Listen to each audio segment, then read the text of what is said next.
Sonic Youth was an American alternative rock band from New York City, formed in 1981. Their most recent lineup consisted of Thurston Moore, Kim Gordon, Lee Ranaldo, Steve Shelley and Mark Ibold. In their early career, Sonic Youth was associated with the no-wave art and music scene in New York City. Part of the first wave of American noise rock groups, the band carried out their interpretation of the hardcore punk ethos throughout the evolving American underground that focused more on the DIY ethic of the genre rather than its specific sound. The band experienced relative commercial success and critical acclaim throughout their existence, continuing partly into the new millennium, including signing to major label DGC in 1990 and headlining the 1995 Lollapalooza festival. Sonic Youth have been praised for having redefined what rock guitar could do, using a wide variety of unorthodox guitar tunings and preparing guitars with objects like drumsticks and screwdrivers to alter the instrument's timbre. The band is considered to be a pivotal influence on the alternative rock and indie rock movements.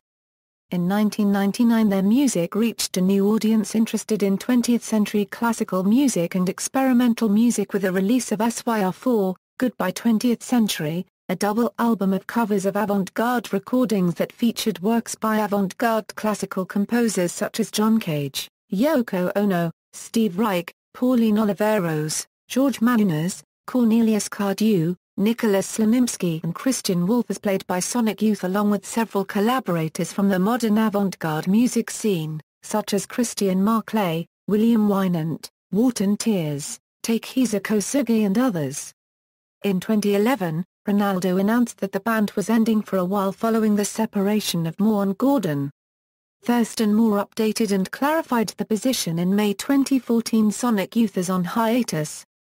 The band is a democracy of sorts, and as long Kim and I are working out our situation, the band can't unregistered trademark T really function reasonably. History, formation and early history, 1977 1981. Shortly after guitarist Thurston Moore moved to New York City in early 1977, he formed a group, Room Tone, with his roommates, who would soon change their name to the Coachmen. After the breakup of the Coachmen, Moore began jamming with Stanton Miranda, whose band, CKM, featured Kim Gordon. Moore and Gordon formed a band, appearing under names like Male Bonding and Red Milk and the Arcadians, before settling on Sonic Youth just before June 1981. The name came from combining the nickname of MC5's Red Sonic Smith with Youth from reggae artist Big Youth. Gordon later recalled that as soon as Thurston came up with the name Sonic Youth, a certain sound that was more of what we wanted to do came about.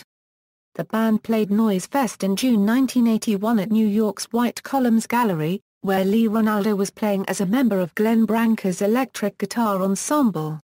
Their performance impressed Moore, who described them as the most ferocious guitar band that I had ever seen in my life, and he invited Ranaldo to join the band. The new threesome played 3 songs at the festival later in the week without a drummer. Each band member took turns playing the drums, until they met drummer Richard Edson. Early releases, 1982 1985, Branca signed Sonic Youth as the first act on his record label Neutral Records. In December 1981 the group recorded 5 songs in a studio in New York's Radio City Music Hall. The material was released as the Sonic Youth mini-LP that, while largely ignored, was sent to a few key members of the U.S. press, who gave it uniformly favorable reviews. After their first record, Edson quit the group for an acting career and was replaced by Bob Burt. During their early days as part of the New York music scene, Sonic Youth formed a friendship with noisy New Yorkers Swans. The bands came to share the same rehearsal space, and Sonic Youth embarked on its first tour, a 2-week journey through the southern United States starting in November 1982, supporting Swans. During a second tour with Swans of the Midwest the following month, tensions ran high and Moore constantly criticized Burt's drumming, which he felt was not in the pocket. Burt was fired afterwards and replaced by Jim Scrivenos, who played drums on the band's second studio album, 1983's Confusion is Sex. Sonic Youth set up a 2-week tour of Europe for the summer of 1983. Scrivenos, however, quit after only a few months. The group asked Bert to rejoin, and he agreed, on the condition that he would not be fired again after the tour's conclusion. Sonic Youth found themselves well received in Europe, but the New York press largely ignored the local noise rock scene. Eventually, as the press began to take notice of the genre, Sonic Youth was grouped along with bands like Big Black, the Butthole Surfers and Pussy Galore under the Pigfucker label by Village Voice music critic Robert Christgau. Based on this classification, and on a negative live review by Christgau, a feud developed between Moore and the critic, with Moore renaming the song Killer Idols to I Killed Christgau with My Big Fucking Dick before the two sorted out their differences amicably. During another tour of Europe in 1984, Sonic Youth's disastrous London debut actually resulted in rave reviews in Sounds and the NME. By the time they returned to New York, they were so popular they played shows practically every week. That same year, Moore and Gordon were married, and Sonic Youth released Bad Moon Rising, a self-described Americana album that served as a reaction to the state of the nation at the time. The album, recorded by Martin Bissey, was built around transitional pieces that Moore and Ranaldo had come up with in order to take up time on stage while the other guitarist was busy tuning his instrument. As a result, there are almost no breaks between the songs on the record, which feature walls of feedback and pounding rhythms. Bad Moon Rising featured an appearance by Lydia Lunch on the album's single Death Valley 69, inspired by the Charles Manson family murders. In contrast to their abrasive, atonal material of the time, the band considered the song relatively conventional. Due to a falling out with Branca over disputed royalty payments from their neutral releases, they were signed to Homestead Records by Gerard Cosloy and by Blast First in the UK. While even the New York press ignored Bad Moon Rising upon its release, now viewing the band as too arty and pretentious, Sonic Youth was becoming quite critically acclaimed in the United Kingdom, where the new album has sold 5,000 copies in just 6 months. Claiming he was bored with playing Bad Moon Rising live in its entirety for over a year, Bert quit the group and was replaced by Steve Shelley, formerly of the punk group The Crucifix. The band was so impressed with Shelley's drumming after seeing him play live they hired him without an audition. Bert remained on good terms with the group. He and Shelley both appeared in the music video for Death Valley 69, as Bert performed the drums on the song, but Shelley was the group's drummer when the video was made. SST and Enigma, 1986–1989, Sonic Youth had a long fascination with influential indie label SST Records. Ranaldo said, "It was the first record company we were on that we really would have given anything to be on." Sonic Youth eventually signed to the label in early 1986 and began recording EVOL with Martin Bissey in March of that year. EVOL itself represented an evolution of sorts for the band, in addition to increasingly melodic material and the impact of new drummer Shelley's playing. The record also dealt with themes of celebrity, particularly with songs like Madonna, Sean, and Me, and Marilyn Moore. Signing to SST catapulted the band onto a national stage, something that did not happen to their peers in the New York underground. The mainstream music press subsequently began to take notice of the band. Robert Palmer of the New York Times declared that Sonic Youth was making the most startlingly original guitar-based music since Jimi Hendrix, and even people praised EVOL as the oral equivalent of a toxic waste dump.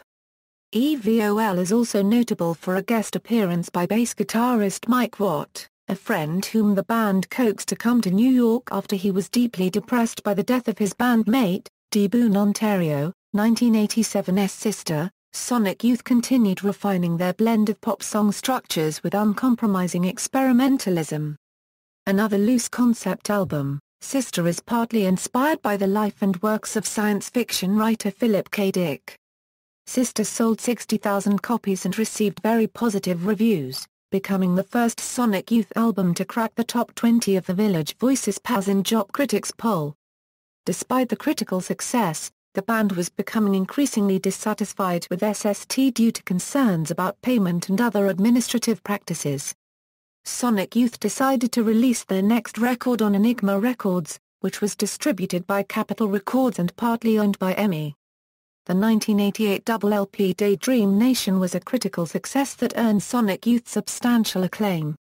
The album came in second on the Village Voice Passenger poll and topped the year-end album lists of the NME, CMJ and Melody Maker. In 2005, it was one of 50 recordings chosen that year by the Library of Congress to be added to the National Recording Registry. The lead single from the album, Teenage Riot, was the first song from the band to reach significant success, receiving heavy airplay in modern and college rock stations. A number of prominent music periodicals including Rolling Stone hailed Daydream Nation as one of the best albums of the decade and named Sonic Youth as the hot band in its hot issue. Unfortunately, distribution problems arose and Daydream Nation was often difficult to find in stores. Moore considered Enigma a cheap Jack Mafioso outfit, and the band began looking for a major label deal. Major label career and alternative icons, 1990–1999. In 1990, Sonic Youth released Goo, which featured the single Cool Thing on which Chuck D from rap group Public Enemy guested. Cool Thing was later featured in the Hal Hartley film Simple Men and the video game Guitar Hero 3, Legends of Rock and was made available as a paid download for the Rock Band video game. The record is considered much more accessible than their previous work. In 1992, the band released Dirty on the DGC label. Their influence as tastemakers continued with their discovery of acclaimed skateboard video director Spike Jonze, who they recruited for the video for 100%, which also featured skateboarder-turned-actor Jason Lee. This song, along with the Gordon tune JC, contains lyrical references to the murder of Joe Cole, a friend who worked with Black Flag as a roadie. The album features artwork by Los Angeles-based artist Mike Kelly. Dirty features a guest appearance by Ian MacKaye playing guitar on the track Nick Fit. In 1993, the band contributed the track Burning Spear to the AIDS benefit album No Alternative, produced by the Red Hot Organization. In 1994, the band released experimental Jet Set, Trash and No Star, their best charting release in the United States, which peaked at No. 34 on the Billboard 200. The album was filled with low-key melodies and even produced a hit single, Bull in the Heather. Moore and Gordon's daughter, Coco Haley Gordon Moore, was born earlier in the year, and many of the songs from the album were never played live because there was never a full tour to support the album due to Gordon's pregnancy.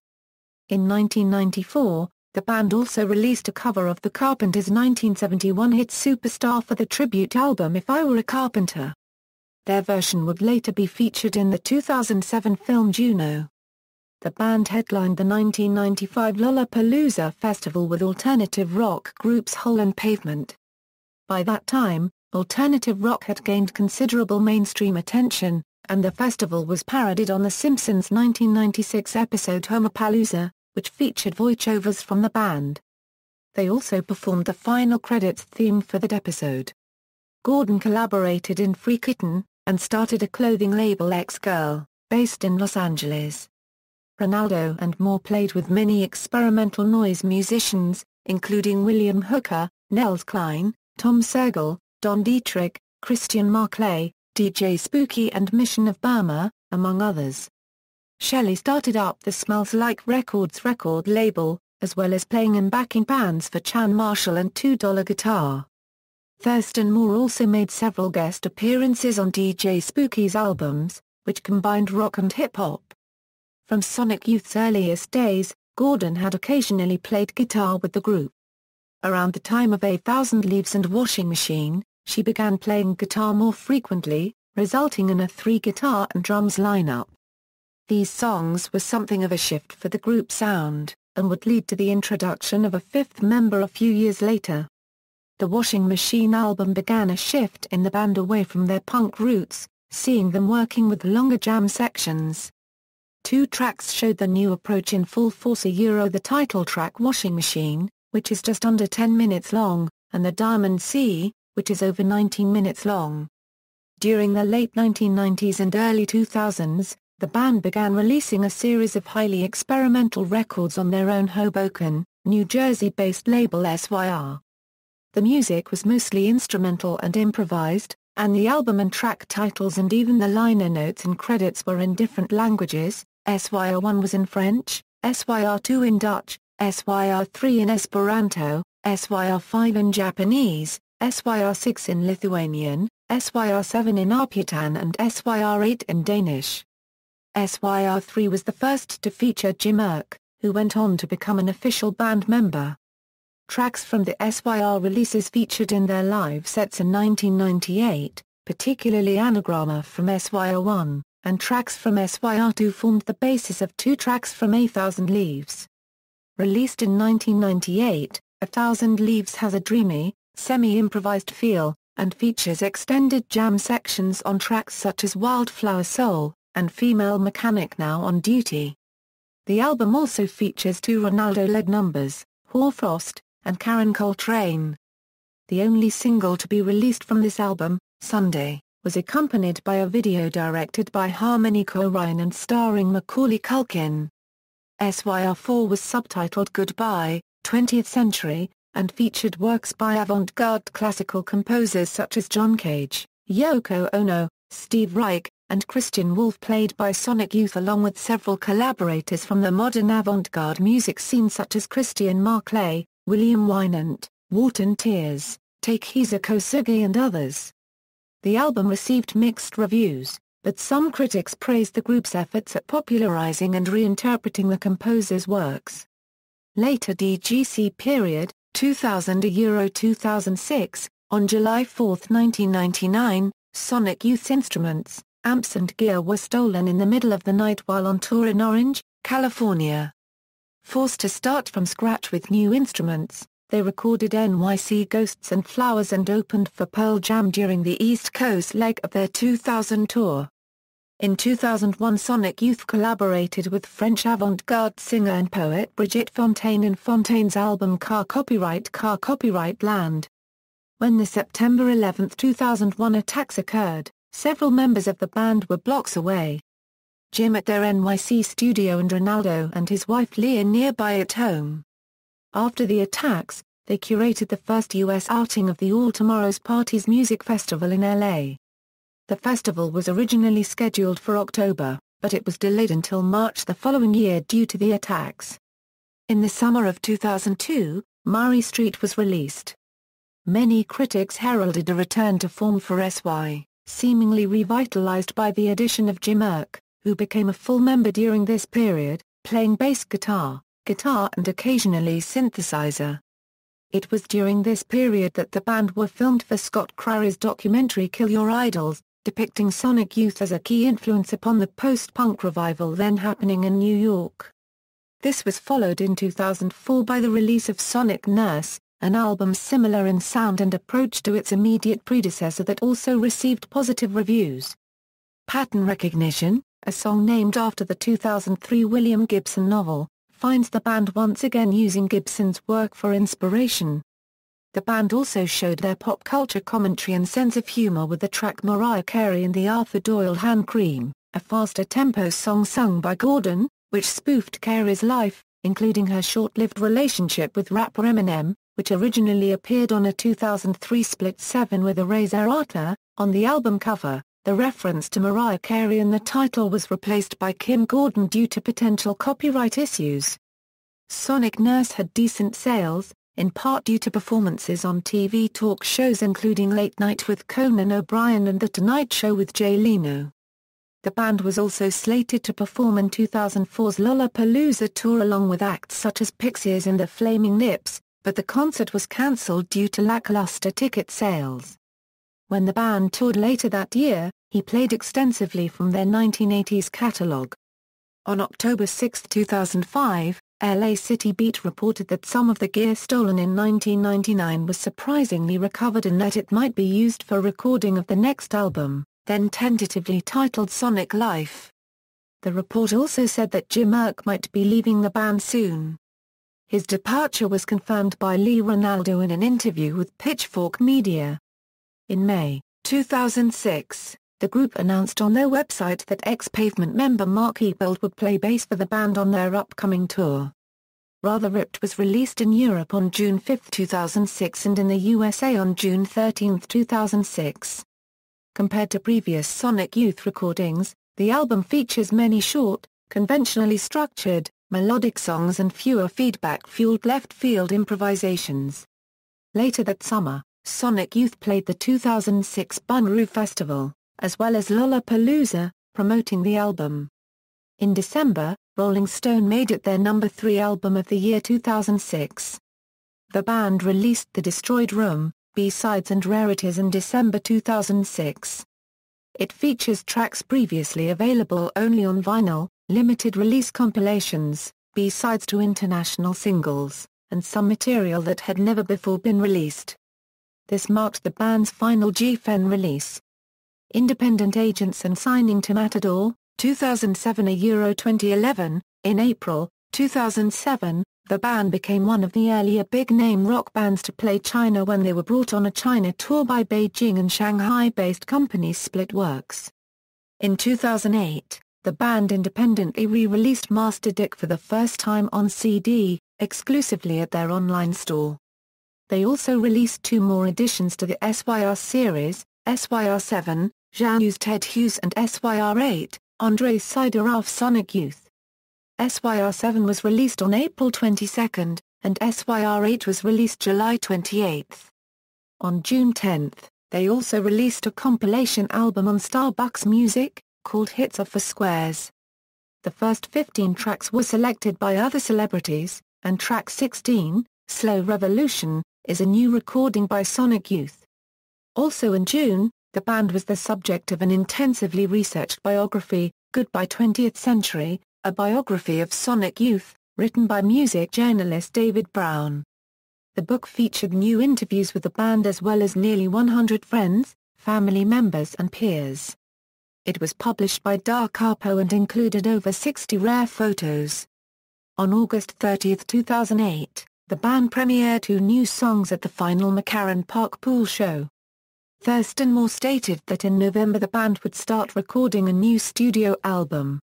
The band did not continue their contract with Geffen, being discontented at the way Geffen handled their last 4 or 5 albums. On September 8, it was confirmed by Matador's Meta blog that Sonic Youth would release its 16th album in spring 2009, on Matador Records. In December, it was also announced that the group had recently collaborated with John Paul Jones on a piece that served as the soundtrack for a new Merce Cunningham Dance Company piece.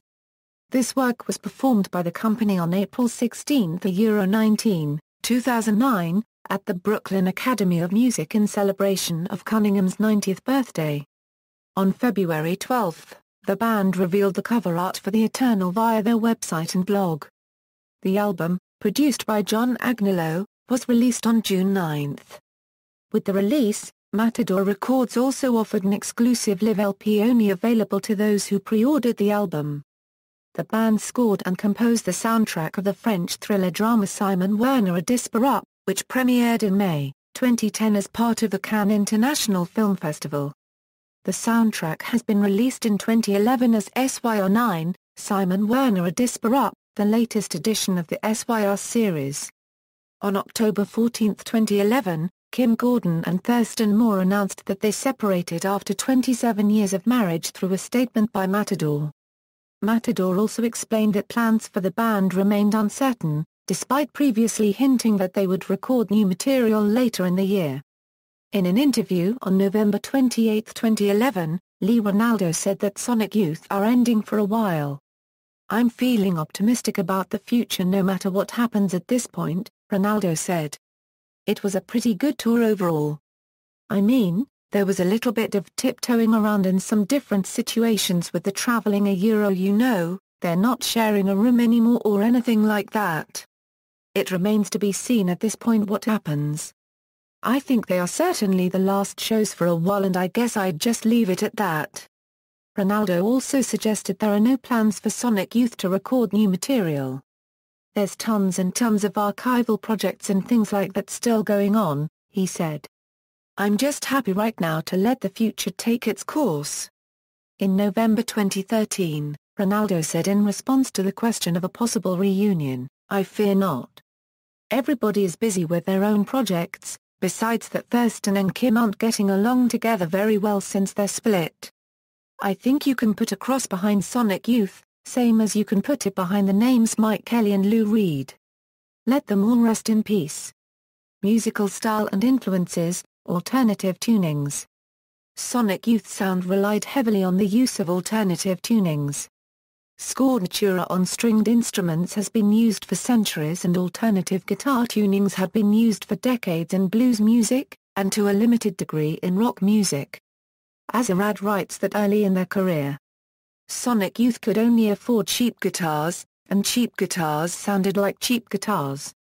But with weird tunings or something jammed under a particular fret, those humble instruments could sound rather amazing. Bang a drumstick on a cheap Japanese Stratocaster copy in the right tuning, crank the amplifier to within an inch of its life and it will sound like church bells. The tunings were painstakingly developed by Moore and Ranaldo during the band's rehearsals. Moore once reported that the odd tunings were an attempt to introduce new sounds, when you're playing in standard tuning all the time. Things sound pretty standard. Rather than retune for every song, Sonic Youth generally used a particular guitar for one or two songs, and would take dozens of instruments on tour. This could be the source of much trouble for the band, as some songs rely on specific guitars that have been uniquely prepared. Influences: besides Branca, French avant-gardist Brigitte Fontaine, Patti Smith, Wire, Public Image Limited and the Stooges. Another influence was 1980s-era hardcore punk. After seeing Minor Threat perform in May 1982, Moore declared them the greatest live band I have ever seen. He also saw The Faith performing in 1981 and had a strong admiration towards their only two records, a split LP with fellow Washington, D.C. hardcore band Void and the EP Subject to Change. While recognizing that their own music was very different from hardcore, Moore and Gordon, especially, were impressed by hardcore's speed and intensity, and by the nationwide network of musicians and fans. "It was great," said Moore, "the whole thing with slam dancing and stage diving, that was far more exciting than pogoing and spitting. I thought hardcore was very musical and very radical." Thurston Moore and Lee Ranaldo expressed on numerous occasions their admiration for the music of Joni Mitchell, such as this quote by Thurston Moore: "Joni Mitchell. I've used elements of her songwriting and guitar playing, and no one would ever know about it." Additionally, as with Sonic Youth, Joni Mitchell has always used a number of alternative tunings. The band named a song after her, Hey Joni. Members of the band have also maintained relationships with other avant-garde artists from other genres and even other media, drawing influence from the work of John Cage and Henry Cowell. For a 1988 John Peel session, Sonic Youth covered 3 songs by The Fall and Victoria by the Kinks, also covered by The Fall. Sonic Youth has featured album art by several well-known avant-garde visual artists, such as Mike Kelly, Tony Udsler and Gerard Richter, whose paintings from his Candles series was used as artwork on Daydream Nation. Musical instruments: Sonic Youth sound was generated by their vast collection of unique and exclusive instruments. From guitars altered to meet the needs of the unique tunings employed to effects and amps designed to around their whims, Sonic Youth used a wide array of custom instruments in creating their sound. The Sound Destruction device is an example of an effect designed for them, in which a fuzz pedal with 2 gain stages and gate creates oscillating distortion sounds. Members: Kim Cordona Euro vocals, bass guitar, Thurston Moore Euro vocals, guitar, Lee Ranaldo Euro guitar, vocals, Anda Marineza Euro keyboards, Richard Eidsorna Euro drums, Bob Berti Euro drums, Jim Scrivonosa Euro drums, Steve Shelley Euro drums, Jim Urquhart Euro bass, guitars, synthesizer, Mark Ibold Euro bass guitar, timeline. Discography. Studio albums: Confusion is Sex, Bad Moon Rising, EVOL, Sister, Daydream Nation, Goo, Dirty, Experimental Jet Set, Trash and No Star, Washing Machine, 1,000 Leaves, NYC Ghosts and Flowers, Murray Street, Sonic Nurse, Rather Ripped, The Eternal, References. Bibliography: Foge, Alec. Confusion is Next, The Sonic Youth Story. New York, St. Martin's Press. Ignacio, Julia. Gonzalo, Jaime. Sonic Youth, I Dreamed of Noise. Barcelona, UTA 66er, Prendergrast, Mark. The Ambient Century, From Mahler to Trance, The Evolution of Sound in the Electronic Age. Bloomsbury. ISBN A1-58234-134-6. Azarad, Michael. Our Brand Could Be Your Life. New York, Little, Browner, George Warren, Holly. Romanowski, Patricia, ed. Sonic Youth. The Rolling Stone Encyclopedia of Rock and Roll. New York City, New York, Fireside. ISBN A978-0-7432-9201-6. Chick, Steve. Psychic Confusion, The Sonic Youth Story. Omnibus Press. Wild, Peter, ed. The Empty Page, Fiction Inspired by Sonic Youth. Serpent's Tail. ISBN A978-1-85242-956-0. Brown, David. Goodbye 20th Century, A Biography of Sonic Youth. Da Capo Press. ISBN A978-306-81515-7. External links, official website, Sonic Youth Live Recordings Archive.